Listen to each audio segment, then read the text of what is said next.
அடிமை வாழ்விலும் உரிமை சாவு மேலாது என்ற முழக்கத்தை நம்முயிர் தலைவன் மேதகுவை பிரபாகரன் முன்வைத்தார் என்றும் அதற்கு காரணம் இந்த அறிஞர்களினுடைய எழுத்தும் கருத்தும் தான்.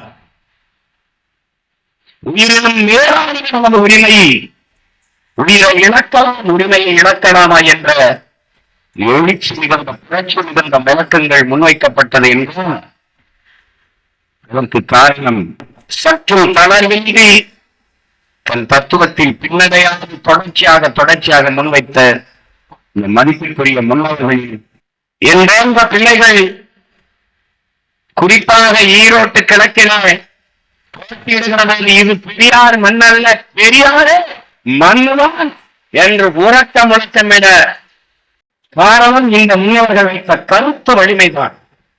தற்பத்தில் தமிழ் தேச அரசுகளை முன்னெடுத்த இளைஞரை பிள்ளைகளிடத்தில் முடியாது. வாதத்தில் தோல் அரசுரை கையெடுப்பான் சாக்ரட்டிஸ். அப்படி திராவிடர்கள் திசைக்கு அங்கு மீண்டுமாக தெருவினர் ஒரு நாயர் அடித்தீர்கள் என்றால் அது 10 பேர் தள்ளி போய் நின்று குறைத்துக் கொண்டிருக்கும். அதுவேல திராவிடர்கள் நம் கருத்து எடுத்தால் முடியாது ஆளுநர்களை பரப்பிக் கொண்டிருப்பார்கள். மணியரசன் அவர்கள் கைக்கூலி, RSS கைக்கூலி. அறிஞர் தொடர்பு இந்த நிலத்திலே நேரடியாக செலுத்தலாம் அவர் கூலி வாங்கவில்லை. நான் அடித்த கைக்கூலி. தமிழ் தேசியம் திராவிடம் வீழ்ந்த தமிழ் தேசியம் எழுத என்ற முழக்கத்தை முன்வைத்தால் நம் உடன் பிறந்தவர்கள் குறுக்கே ஓடி வந்து தேசியம் என்று சொல்வார்கள். சொல்வதற்கு யார்? திராவிடம். நம்மை போது தமிழ் தேசியம் என்று கூறுவவர்கள் போலி திராவிடர்கள், போலி திராவிடர்கள்.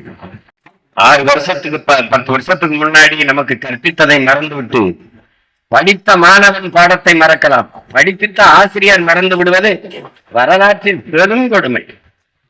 எந்த ஆசிரியர் என்று உங்களுக்கு தெரியும், உங்களுக்கு நன்றாக தெரியும். பேரறிஞர் குணாவர்கள் நமக்கு அறியப்பட்டது திராவிடத்தால் வீழ்ந்தோம் என்ற வரலாற்று ஊழியம் தமிழ் தேசிய மக்களுக்கு எடுத்து வைக்கும் போதுதான். ஏனென்றால் திராவிடம் அதிகாரத்தில் கோமாற்றுகிறது. 2 பெருத்த பூதங்களாக அதிகாரத்தில் இருக்கும் போது எல்லா நோய்க்கும் ஐயா ஈவே ராமசாமி அவர்கள் தான் திராவிடம் தான் என்று சொல்லுகிற போது அதிகார வளத்தில் இருக்கும் இந்த திராவிடத்தால் நாம் என்று ஒரு தமிழ் மகன் குரல் எழுப்பினான், கருத்து புரட்சியை செய்தான் என்றால் அது நம்முடைய பேரறிஞர் குணாவர்கள் தான். திராவிடத்தால் வீழ்ந்தோம், தமிழியத்தால் எழுவோம் என்ற தத்துவ கோட்பாட்டை தமிழ் இளம் தலைமுறையினருக்கு முன்வைத்த தத்துவ பேரறிஞர் தான் நம்முடைய குணா ஐயா அவர்கள். இன்றைக்கு அவருடைய படத்தை நெஞ்சிலே வாங்கி நிற்கிறோம். ஆனால் அவர்கள் நமக்கு எழுதி வைத்த பாடத்தை என்றென்றைக்கும் நம் சிந்தையில் தூக்கி சுமப்போம் என்பதை ஐயாவுக்கு சொல்வதில் நாம் பெருமை அடைகிறோம், மகிழ்ச்சி அடைகிறோம். நம்மிடத்தில் அரசியல் வலிமையும் அதிகார வலிமையும் இல்லாது போனதனால் தான் சொந்த நிலத்திலே, தாய் நிலத்திலே சாதி மதங்களாக பிளந்து பிரிக்கப்பட்டு அரசியல் வலிமை அடையாததால் நாம் தமிழர் என்ற உணர்வை இழந்ததால் இன்றைக்கு உரிமையை இழந்து இந்த இழிநிலையில் நின்று கொண்டது. ஐயா கருணாநிதி அவர்களுக்கு ஓராண்டுக்கு 2 நாள் விழா நடத்த முடிகிற போது நம்ம ஒரு நாள் நடத்துவதற்கு, நம்ம பேரறிஞர்களுக்கு நடத்துவதற்கு 1 மாதம் வேலை செய்தோம் என்று சொல்ல வேண்டிய நிலைமை இருக்கிறது. காரணம், நாம் அதிகாரமற்ற அடிமை இனத்தின் மக்கள், அரசியல் வலிமையற்ற மக்கள். நம்முடைய தலைவர் நமக்கு கற்பித்தது போல நமக்கென்று குரல் எழுப்பவோ, நமக்கென்று ஆதரவு கரம் நீட்டவோ உலகின் இழந்த நிலையில் தனித்து விடப்பட்ட தேசியனத்தின் மக்கள். அதனால் நமக்கு வேற வழியில்லை. சிதைந்து அழிந்து கொண்டிருக்கிற தமிழ் தேசியம் பாதுகாப்பாக வாதத்திற்கு வேண்டும் என்ற நிலைக்கு தள்ளப்பட்டு விட்டது. இந்த வரலாற்றின் பேர் அழைப்பிலிருந்து தொழில் பணியிலிருந்து தமிழ் இளம் தலைமுறையினர் விலகிச் செல்ல முடியாதுங்கிறது. போராட்டத்தான மற்ற இளைஞருக்கு வாழ்வில் எவ்வளவு போராட்டம் வரும். தமிழ் தேசினத்திற்கு வாழ்க்கையாக மாறி நிற்கிறது என்பதை இன்று நாம் உணர்ந்து தெளிந்து நிமிர்ந்து எழுந்து நிற்கிறது. தமிழ் தேசியம், இந்த கோட்பாடு, இந்த கருத்தியல் இதெல்லாம் ஆகிறதா, இதெல்லாம் பேசுகிறதா, இதெல்லாம் வெல்லுமா என்று பேசிக் கொண்டிருந்தவர்கள் நாட்டுக்கு காசு கொடுக்காமல், ஆதரவு இல்லாமல், அப்பன் முதலமைச்சர் மாமன் மந்திரி என்ற நிலையில் இல்லாமல், எந்த சாதி எந்த மத அடையாளத்துக்குள் இல்லாமல், தமிழ் தமிழன் என்ற தேசிய அடையாளத்தை முன்வைத்து எந்த விதத்திலே எந்த ஒரு தலைவன் தீவிரவாதி பயங்கரவாதி என்று பழி சுமத்தி புறக்கணிக்கப்பட்டு வைக்கப்பட்டிருந்தால் தலைவனாய் எந்த கொடி தமிழக தாயகத்தில் கொடிய ஊர் நிலத்திலே தூக்கி பிடித்து இது நம் தலைவரின் தமிழ் பேரகத்தின் கொடி நம் பாட்டின்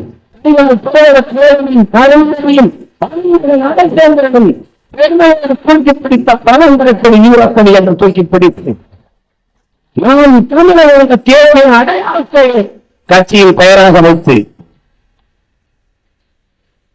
தமிழ் மலைக்கடையிலே சாதி மத சாராயத்துக்கு இடையில 36 லட்சம் வாக்குகளை 3வது பெரிய கட்சியாக தமிழ் தேசிய அரசியல் எழுதுவதன் அது இந்த பிள்ளைகளின் விளைப்பு மட்டும் இந்த பேரறிஞர்களின் பொது விளைப்பு என்பதை தமிழ் சமூக மக்கள் எண்ணிலுடைய பிள்ளைகள் புரிந்து கொள்ளவில்லை.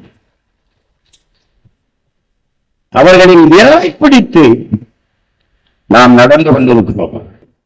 அவர்களின் கையை பிடித்து அவர்கள் மண்ணிலே விதைத்த கருத்தை பிடித்துக் கொண்டு கம்பீரமாக நிமிர்ந்து நடந்து கொண்டிருக்கிறோம். அதனால் திராவிடம் செத்து போய்விட்டது. திராவிடம் செத்து போய்விட்டது. இந்தியம் என்று ஒன்று கிடையாது, அது விட்டு போய்விட்டது.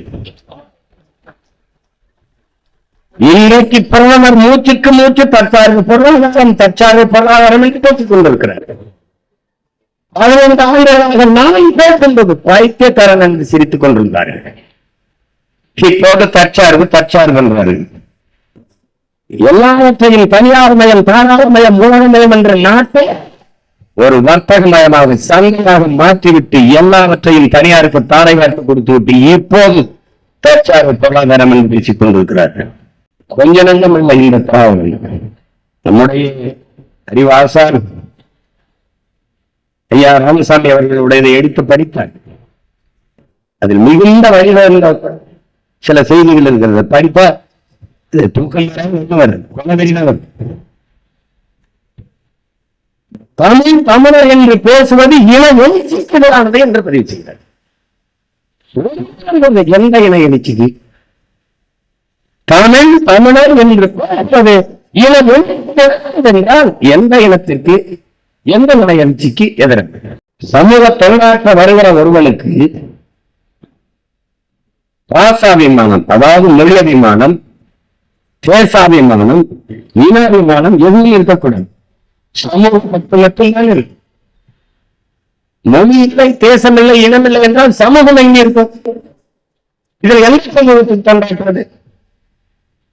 மொழி அபிமானம் கோட்பாடுதான். ஆங்கில மொழி அபிமானம் அவருக்கு ஏன் வந்தது? தேச அபிமானம் திராவிட நாடு கோரிக்கை ஏன் வந்தது? ஈனாபிமானம் இல்லை என்றால் வெறும் பணாபிமானம் மட்டும் உங்களுக்கு ஏன் வந்தது?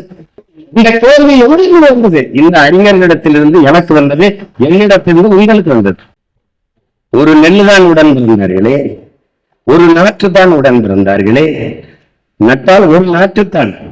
நாற்பங்காலிருந்து பிடுங்கி வயலிலே நட்டால் ஒரு நாற்று 80 நாற்றுகளாக விரிகிறது, வளர்கிறது. ஒரு நெல்